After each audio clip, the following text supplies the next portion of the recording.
Hello, Christy here. I am in my Akashic Records again. My launching off point today is political identity. And what do I mean by that? Well, you know how we grow up in a family and maybe they have certain beliefs and perhaps we adopt those beliefs, or perhaps we rebel against those beliefs and say, I'm not like them, I'm someone else.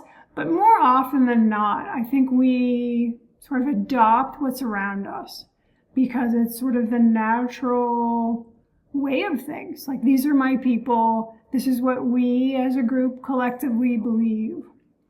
So this idea of being loyal to a person, an idea, a belief, a family, a system, comes from this really great place. This place of us being honorable, a place of us having integrity, a place of us being internally consistent with ourselves, and hopefully with those around us. So it comes from this lovely place, this loyalty, whether it's political or it's, anything else we believe in. It comes from this good-hearted place. But sometimes those things become outdated for us. As I'm looking here in the records, it's really a question of who are we? What truly matters to us? So if you look at political parties, for example, over time, they change and become something other than they used to be. So maybe the family loyalty was to the old thing and not to the new way that it is. And it's reminding me of the old story of like a woman who always cut the end off of the pot roast before putting it in the oven. And another family member said, why are you doing this? And she said, because grandmother always did, my grandma always did this. And come to find out that it was because grandma's pan was too small to fit the roast. She always had to cut it down. We have these things, we don't even know the reason why we have them, and they persist. So, as I look in the records here, there's really this sense of how can we be continuously updating ourselves and not getting, here comes that word that comes so often for me, calcified, sort of stuck and frozen in time, or frozen in loyalty to something that either no longer exists, no longer is relevant, or just doesn't reflect who we are now. It's a huge shift in some ways, but a necessary one, because if we continue to live through outdated systems, we don't grow and evolve anymore. We sort of cut that off. On the one hand, it's like, oh great, at least I don't have to look at that. That's something I don't have to evaluate. That's something I don't have to spend time with. I can breeze through that because I am this, which they're in the records now are like, I am this religion, I am this race, I am this person in your identity at work. And I can remember saying, I am not an activist. I was absolutely clear, I am not an activist. I am kind of an activist now. Or I am not a hugger, because I grew up in a family that didn't hug. I am a hugger. I'm totally a hugger. So as we grow and evolve, ideally, as a soul, we become more open to things being more fluid, things being more willing to allow us to expand.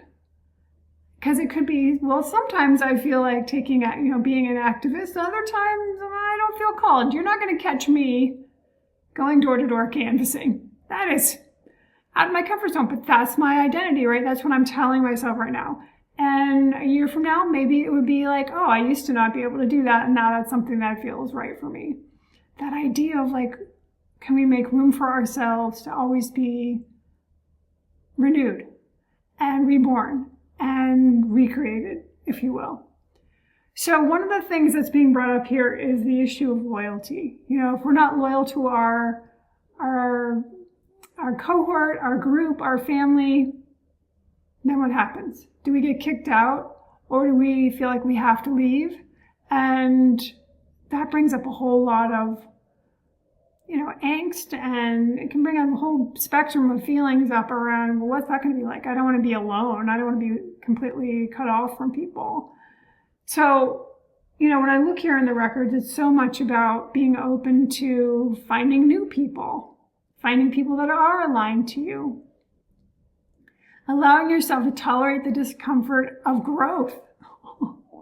That happens sometimes. I mean, my parents, they were not thrilled when I quit IBM and became a healing practitioner. That did not go over well. But, I had to do what was right for me.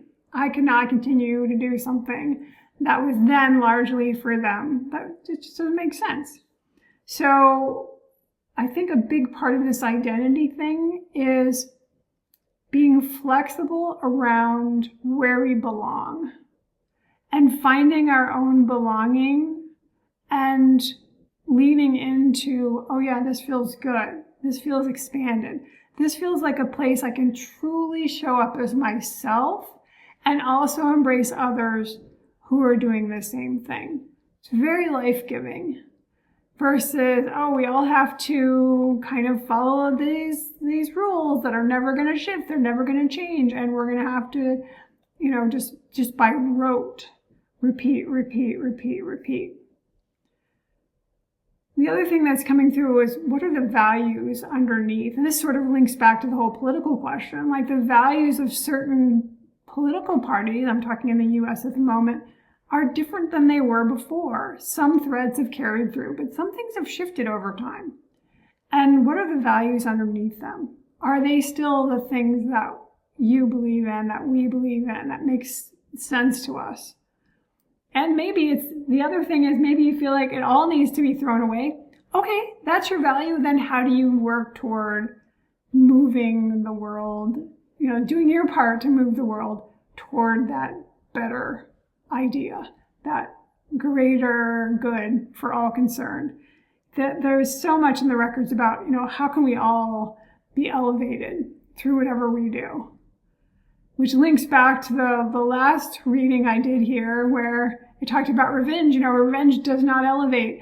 And these ideas of what can help us all collectively is really where there's a lot of power and a lot of influence and a lot of care and compassion, because it means we care about everyone. And then that sort of makes the family that we were talking about a much larger family than just who you were born to.